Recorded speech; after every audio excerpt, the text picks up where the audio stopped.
چکیدن همچو شمع از گرمی عشق. زندگی یعنی لطافت، گم شدن در نرمی عشق. زندگی یعنی دویدن بی امان در وادی عشق.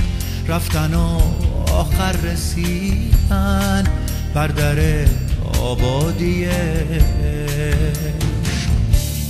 میتوان هر لحظه هر جا عاشق و دل داده بودن، پر غرور چون آبشاران بودن اما ساده بودن.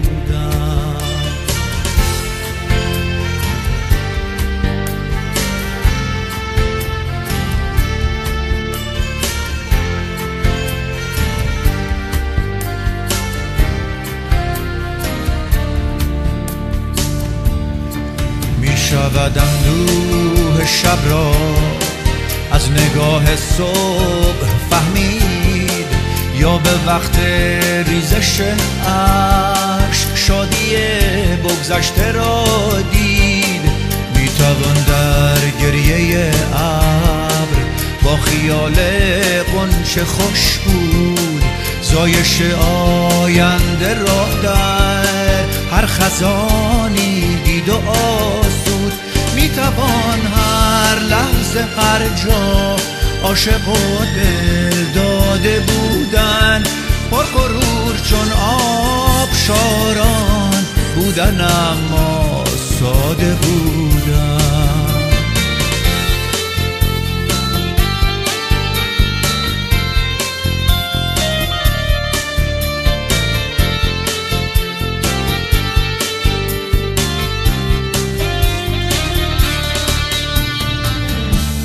زندگی یعنی چکیدن همچو شمع از گرمی عشق.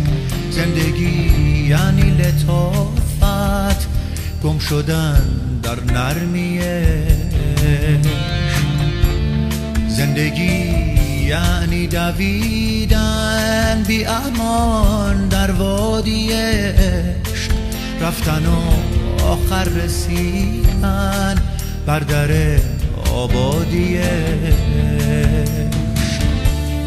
میتوان هر لحظه هر جا عاشق و دل داده بودن، پر غرور چون آبشاران بودن اما ساده بودن.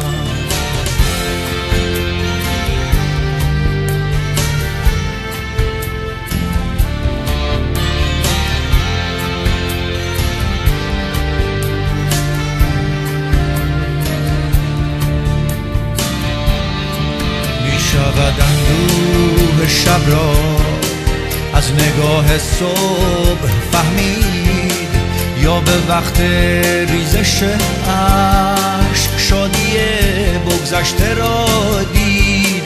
میتوان در گریه ابر با خیال غنچه خوش بود، زایش آینده را در هر خزانی دید و آسود.